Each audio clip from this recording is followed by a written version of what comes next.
Hello friends, പുതിയൊരു വീഡിയോയിലേക്ക് എല്ലാവർക്കും സ്വാഗതം. അപ്പോൾ കഴിഞ്ഞൊരു വീഡിയോയ്ക്കകത്ത് നമ്മളിതാ ഇപ്പോൾ സ്ക്രീനിൽ കാണുന്ന പോലെ ഒരു ബേസിക് ആപ്ലിക്കേഷൻ ബിൽഡ് ചെയ്യുകയാണ് ചെയ്തിരുന്നത്. ഈ ഒരു ആപ്ലിക്കേഷനിൽ നമ്മൾ വലുതായിട്ടൊന്നും കൊടുത്തിട്ടില്ല. ഒരു സ്കാഫോൾഡും അതിനകത്തൊരു സെൻറ്റർ എന്ന് പറഞ്ഞൊരു വിഡ്ജറ്റും അതിൻ്റെ അകത്ത് ടെക്സ്റ്റ് എന്ന് പറഞ്ഞൊരു വിഡ്ജറ്റും കൊടുത്തിട്ട് നമ്മളത് ഹലോ എന്ന് പ്രിൻറ്റ് ചെയ്യിച്ചു അല്ലേ. ഇതൊരു സ്റ്റേറ്റ്ലെസ് വിഡ്ജറ്റ് ആണെന്ന് പറഞ്ഞു. സ്റ്റേറ്റ്ലെസ് വിഡ്ജറ്റ് എന്താണെന്ന് പറഞ്ഞത് നിങ്ങൾ ഓർക്കുന്നുണ്ടെന്ന് വിശ്വസിക്കുന്നു. അതായത് സ്റ്റേറ്റ്ലെസ് വിഡ്ജറ്റ് എന്ന് പറഞ്ഞു കഴിഞ്ഞാൽ നമുക്ക് പ്രത്യേകിച്ച് നമ്മൾ കാണുന്ന പേജിനകത്ത് ഒരു വിധത്തിലുള്ള ഡേറ്റയുടെ ചേഞ്ചും ഇല്ല എന്നുണ്ടെങ്കിൽ നമുക്കതിനെ സ്റ്റേറ്റ്ലെസ് വിഡ്ജറ്റ് എന്ന് വിളിക്കാം എന്ന് പറഞ്ഞു അല്ലേ. നമുക്കിവിടെ നോക്കി കഴിഞ്ഞാൽ തന്നെ കാണാൻ പറ്റും, ഇവിടെ ഹലോ എന്ന് പറഞ്ഞിട്ടൊരു ടെക്സ്റ്റ് മാത്രമാണ് കാണിക്കുന്നത്. അതിന് ഇനി ഒരു കാരണവശാലും ഒരു മാറ്റവും വരാൻ പോകുന്നില്ല. ഞാനിവിടെ എന്തെങ്കിലും നമ്മുടെ കോഡിൽ ചേഞ്ച് ചെയ്യാതെ അല്ലേ, അല്ലാതെ ഇതിനകത്ത് ഇൻറ്റേർണലി നമുക്കൊരു മാറ്റവും ഇവിടെ വരാനായിട്ട് പോകുന്നില്ല. അപ്പോൾ അങ്ങനെയുള്ളതിനെ നമുക്ക് സ്റ്റേറ്റ്ലെസ് വിഡ്ജറ്റ് എന്ന് വിളിക്കാമെന്ന് പറഞ്ഞു. ഇനി ഞാൻ കഴിഞ്ഞതിൽ പറയാതെ പോയൊരു കാര്യമാണ്, നമ്മുടെ മെറ്റീരിയൽ ആപ്പ് എന്ന് പറഞ്ഞിട്ട് നമ്മളിവിടെ എന്ത് ചെയ്തു, ഒരു വിഡ്ജറ്റിനെ കോൾ ചെയ്തു. ഈ ഒരു വിഡ്ജറ്റിനെ കോൾ ചെയ്തതിന് ശേഷം നിങ്ങൾക്ക് എല്ലാവർക്കും ഡൗട്ട് തോന്നിക്കണം, എന്താണ് ഇവിടെ ഹോം എന്ന് പറഞ്ഞിട്ട് ഞാനിവിടെ ജസ്റ്റ് ഒന്ന് ടൈപ്പ് ചെയ്തപ്പോൾ തന്നെ അവിടെ വന്നത് എങ്ങനെയാണ് എന്ന് നിങ്ങൾക്കൊരു ഡൗട്ട് തോന്നിക്കണം അല്ലേ. അല്ലെങ്കിൽ ഞാൻ ജസ്റ്റ് ഇതായിപ്പോൾ ഈ സെൻറ്റർ എന്ന് പറഞ്ഞിട്ടുള്ള വിഡ്ജറ്റ് ഇത്രയും ഇവിടുന്ന് കട്ട് ചെയ്തെടുക്കുകയാണ്. ഓക്കെ, സെൻറ്റർ അത്രയും കട്ട് ചെയ്തെടുത്തു. അവിടെ ഒരു ബോഡി എന്ന് പറഞ്ഞിട്ടൊരു ഓക്കെ, ഞാനത് കൂടെ മാറ്റാം. ഓക്കെ, അപ്പോൾ ഞാൻ സ്കാഫോൾഡിനകത്ത് വന്നിട്ട് കൺട്രോൾ സ്പേസ് അടിച്ചു കഴിഞ്ഞാൽ എനിക്കിതിനകത്ത് അവൈലബിൾ ആയിട്ടുള്ള പ്രോപ്പർട്ടീസ് കാണിക്കുമെന്ന് ഞാൻ കഴിഞ്ഞ വീഡിയോക്കകത്ത് പറഞ്ഞിരുന്നു. അപ്പോൾ ഞാനിവിടെ കൺട്രോൾ സ്പേസ് അടിക്കുകയാണ്. കൺട്രോൾ സ്പേസ് അടിക്കുന്ന സമയത്ത് എനിക്ക് ആപ്പ് ബാർ, ബോഡി, അങ്ങനെ ഒരുപാട് ഓപ്ഷൻസ് കാണിക്കുന്നുണ്ട്. ഞാനതിൽ ഏതായിരുന്നു കൊടുത്തത്? ബോഡി ആയിരുന്നു കൊടുത്തത് അല്ലേ. ഞാൻ എന്തായിരുന്നു കൊടുത്തിരുന്നത്? ഞാനിവിടെ സെൻറ്റർ എന്ന് പറഞ്ഞിട്ടൊരു വിഡ്ജറ്റ് കൊടുക്കുന്നു. വീണ്ടും സെൻറ്ററിൽ വന്നിട്ട് കൺട്രോൾ സ്പേസ് അല്ലെന്നുണ്ടെങ്കിൽ അതിനകത്തുള്ള പ്രോപ്പർട്ടീസിനെ ചെക്ക് ചെയ്യുകയാണെന്നുണ്ടെങ്കിൽ അതിനകത്ത് വീണ്ടും ചൈൽഡ്, ഹൈറ്റ് ഫാക്ടർ, കീ, അങ്ങനെ ഓരോന്നായിട്ട് നെയിംഡ് ആയിട്ട് കാണിക്കുന്നുണ്ടല്ലേ. അപ്പോൾ ഇതിന് നമുക്ക് എന്തെന്ന് വിളിക്കാം? നെയിംഡ് പാരാമീറ്റേഴ്സ് എന്ന് വിളിക്കാം.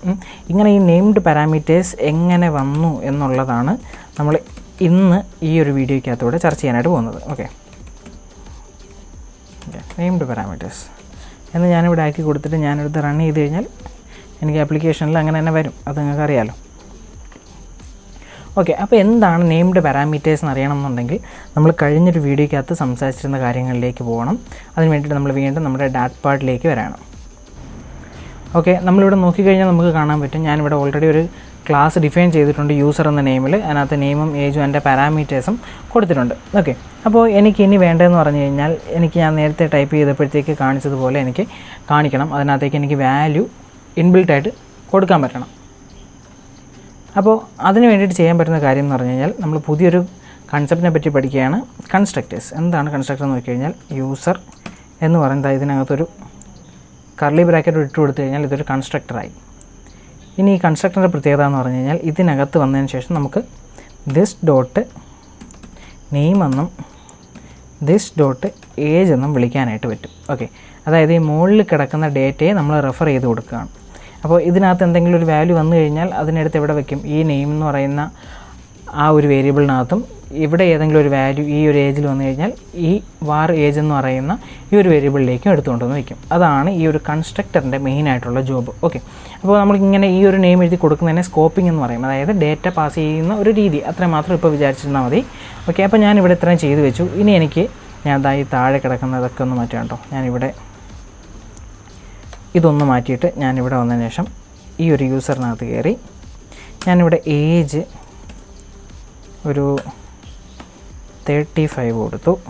ഓക്കെ, നെയിം കണ്ടില്ലേ, ഞാനവിടെ പ്രിൻറ്റ് ചെയ്യാൻ വേണ്ടിയിട്ട് എനിക്ക് ജസ്റ്റ് കൺട്രോൾ സ്പേസ് അടിച്ച് കഴിയുമ്പോഴത്തേക്ക് തന്നെ അവിടെ സജഷൻസ് വരുന്നുണ്ട്, അതിനകത്ത് എന്താണ് വരുന്നതെന്നുള്ളത്. അപ്പോൾ എനിക്ക് ആ നെയിം ഞാനിപ്പോൾ നെയിം ഇവിടെ കൊടുക്കുകയാണ്, ഹലോ. അപ്പോൾ ഹലോ. ഇനി ഇവിടെ നമുക്ക് പ്രിൻ്റ് കൊടുത്തിട്ടുണ്ട്. ഏതൊക്കെയാണ് പ്രിൻ്റ് ആവുന്നതെന്ന് നോക്കാം. കണ്ടില്ലേ, അവിടെ ഹലോയും അതേപോലെ തന്നെ 35 എന്ന് പറയുന്നൊരു ഏജും ഇവിടെ പ്രിൻ്റ് ആയിട്ടുണ്ട്. അത് നമ്മൾ എങ്ങനെയാണ് പ്രിൻ്റ് ആയതെന്ന് നോക്കിക്കഴിഞ്ഞാൽ കാണാൻ പറ്റും. നമ്മൾ ഇവിടെ ഒരു കൺസ്ട്രക്ടറിനകത്താണ് ഈ വാല്യൂ പാസ് ചെയ്തേക്കുന്നത്. ഈ കൺസ്ട്രക്ടറിനകത്തൂടെ ഈ വാല്യൂ നമ്മുടെ ക്ലാസ്സിനകത്തിരിക്കുന്ന ഈ വേരിയബിൾസിനകത്തേക്ക് പോയി അല്ലേ. നമ്മളിവിടെ ഹലോയും അതേപോലെ തന്നെ ഈ ഏജ് 35 എന്ന് പറയുന്നത് ഇവിടെയുള്ള ഈ യൂസറിനകത്തുള്ള നെയിമിലും ഏജിലേക്കുമാണ് സേവ് ആയത്. നമ്മളവിടെ അത് പ്രിൻറ്റ് ചെയ്ത സമയത്ത് നമുക്ക് ആ ഡേറ്റാസ് കറക്റ്റായിട്ട് കിട്ടുകയും ചെയ്തു. ഓക്കെ, അപ്പോൾ ഇതാണ് ബേസിക്കലി ഒരു കൺസ്ട്രക്ടർ എന്ന് പറയുന്നത്. ഈ ഒരു കൺസ്ട്രക്ടർ വഴിയാണ് നമ്മൾ നെയിംഡ് പാരാമീറ്റേഴ്സിനെ കോൾ ചെയ്യുന്നത്, അല്ലെന്നുണ്ടെങ്കിൽ പ്രോപ്പർട്ടീസിനെ കോൾ ചെയ്യുന്നത്.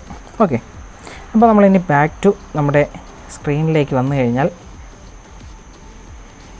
ഇവിടെ നോക്കിക്കഴിഞ്ഞാൽ ഇപ്പോൾ നിങ്ങൾക്ക് മനസ്സിലായി കാണും എന്തുകൊണ്ടാണ് ഇവിടെ സെൻറ്ററിന് ഇതേ കണക്കൊരു പ്രോപ്പർട്ടി വന്നിട്ടുള്ളത്, അല്ലെങ്കിൽ ഒരു നെയിംഡ് പാരാമീറ്റർ വന്നിട്ടുള്ളത് നമുക്ക് മനസ്സിലാവും.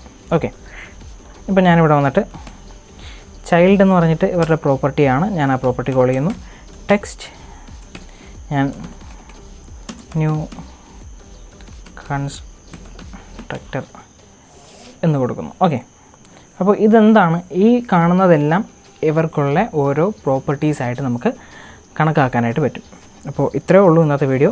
വളരെ ഷോർട്ടായിട്ടുള്ളൊരു വീഡിയോ ആണ്. അതേപോലെ തന്നെ വളരെ അത്യാവശ്യമായിട്ടുള്ളൊരു കൺസെപ്റ്റ് കൂടിയാണ് കൺസ്ട്രക്ടേഴ്സ് എന്ന് പറയുന്നത്.